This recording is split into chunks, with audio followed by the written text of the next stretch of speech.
I've been investing consistently for 5 years now, and in honor of this big milestone, I want to talk about how much money I've made along the way. I want to talk about different things in this video, like what my strategy is around investing, how I got started, where exactly I'm allocating my money, and high level, what kind of things I'm investing in. Although, remember, this is not financial advice. It's just a guy on YouTube who loves to talk about finance, and none of my friends really want to talk about it that consistently. So here we are. So let's get started. My investing journey, while I said I've been investing consistently for 5 years now, it really started 6 years ago, technically. I went to a school where we have co op programs, and after I finished my full time working period for 6 months, I transitioned into a part time capacity. To my utter surprise and amazement, on those handful of hours that I was working part time, I was considered a full time employee, not an intern or co op. And so I was able to invest in my company sponsored 401k plan. They signed me up automatically and set my contribution figure to 6% without me even knowing it because I didn't think I would be able to invest. And this honestly got me started on this incredible personal finance journey. I remember calling my uncle, Uncle Steezy, and saying,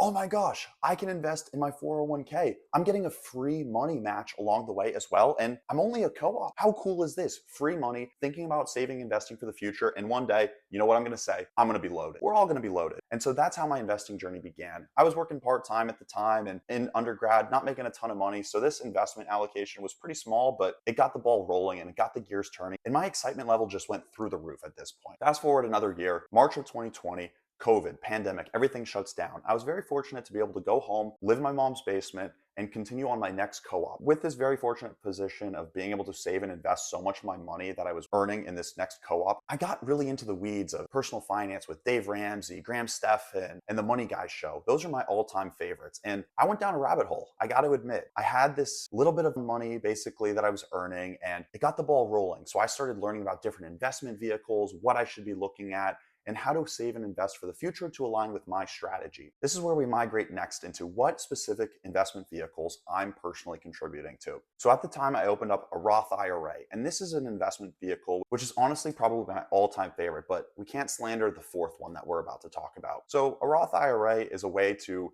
invest after-tax money, so money you've already paid taxes on, into a vehicle, and you can open it up through Schwab, Vanguard, Fidelity, basically any major brokerage. And this money will grow tax-free through your investments. There's no drag on the dividends or gains. And when you sell it after you're 59 and a half, all that money that it's valued at is yours tax-free. Just absolutely epic. So I opened up my Roth IRA, was able to fund the prior year's amount because I caught it before the tax deadline. And that's how I got started with the Roth IRA. The second vehicle that I've been investing in consistently has been in an after-tax brokerage. You can think of things like Robinhood or even Schwab, Vanguard, Fidelity. They all have this after-tax bucket. And so this money can be used and sold anytime, although it's a little bit less tax efficient, right? You're going to pay taxes on your dividends, your capital gains, and just your long-term holdings in this bucket. However, this is another bucket that is great for being able to save and invest for both short-term and long-term things that you're planning for. If a time horizon's 3 to 7 years, it's probably worth investing it versus a high yield savings, but that risk is all up to you. And that's where personal finance is so fun and you get to make all these intricate decisions. So that wraps up my first two investment vehicles. And those both started in 2020, although for my Roth IRA, I was able to contribute to the 2019 amount.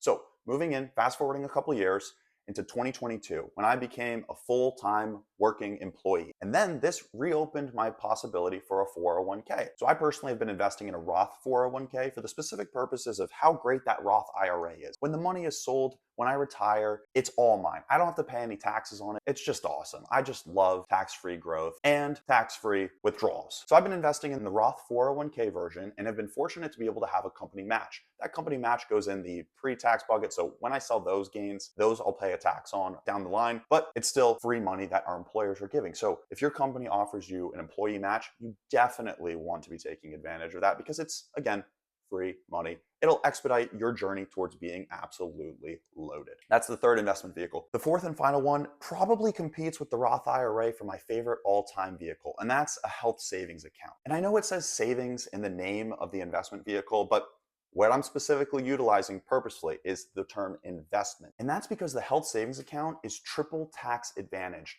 Most people use the health savings account to just a clearinghouse. They'll put their money in, you get a tax deduction on your paycheck, specifically with a high deductible health care insurance plan. And this money is able to go directly into your health savings account. You get a tax deduction. So if you're making $50,000 and you earmark $3,000 to go into your health savings account, your taxable income for the year is $47,000. Next, this money grows tax-free within this investment vehicle. Whether or not you're actually investing or just earning typical ordinary interest, that money grows tax-free. The third thing is the account holdings are also tax-free when you use them for qualified health expenses. We're not going to get too into the weeds, but health savings account is the final investment vehicle that I put my money towards. So next we're going to get into probably why you clicked on this video, and that's the return on investment of these different accounts. So quick summary, the Roth IRA and the after-tax brokerage I started in 2020 and have been investing in since their inception.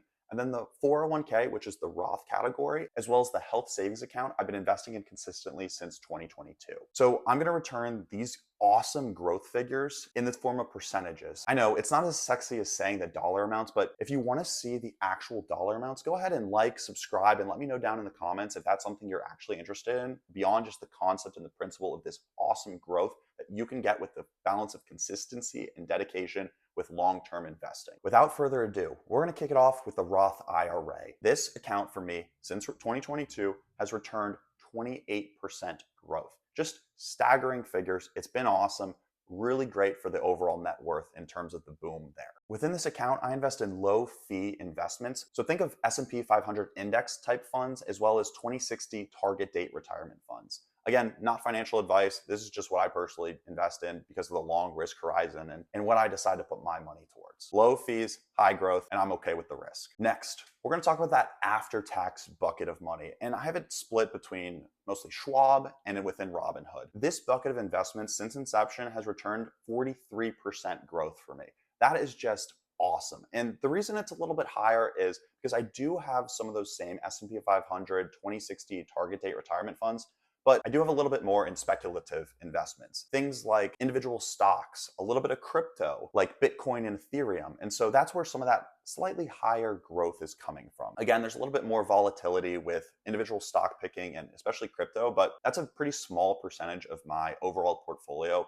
And I think it's okay personally, in my opinion, again, not financial advice, but in my opinion, to have a very small percentage of your overall portfolio be a lot more speculative. Again, maybe 3 to 5% of your portfolio be a little bit riskier, but high yield, high reward potentially, but it's not enough to where it'll stall your progress in your overall investing journey. Have the potential to make a little bit more, but if it doesn't pan out, not the end of the world because, again, it's small. Next, we're going to talk about the 401k, and that's company sponsored. Been investing in it consistently with higher dollar amounts since I started my full-time job in 2022. And this account has returned 21%. You know the drill. You kind of hear me saying the same concepts. Low fees, high growth, long-term horizon for these investments. 2060 target date fund, S&P 500 index, pretty boring, pretty standard. And the key here is consistency, dollar cost averaging in all of these different buckets to be able to weather the storm of the highs and lows and volatility within the stock market and overall investing timeline. So if you're investing consistently, whatever the dollar amount is, you'll be on a good track to be able to eventually meet your retirement goals. It takes consistency, it takes dedication, and it takes some sacrifice along the way to be able to save and invest for the future. But like we've said in different videos, the best time to start was yesterday. The second best time is today. So let's get started and keep investing. The final bucket of investments that we're going to cover here is within the health savings account. I intentionally use this for investments, not just the saving clearinghouse for medical expenses, but I intentionally use it to invest my money within the overall account. And that's one of the hidden secrets of the HSA and why I absolutely adore it. Within the HSA, I've returned 23% growth on my investments since I started the account back in early 2022. Tremendous growth on this time. And it takes into account even this recent past month where the stock market has been a little bit more volatile, a little bit down, but these numbers are all current, or these percentages are all current as of filming today at the end of March. So there we have it. That's exactly how much my overall portfolio has returned within these 4 different buckets over the last 5 years of consistent investing. You're gonna wanna make sure that whatever strategy you utilize, you're gonna wanna know what your time horizon is, your risk profile, as well as what you're investing in for, and what your goals are at the end of this journey. Now that you understand the basics of how awesome this consistency is, you're going to want to understand how a little bit goes a long way and the importance of this $100,000 net worth figure and how it moves you into a completely new category. Go ahead and check out this next video and like and subscribe for more videos like this. I'll see you over there.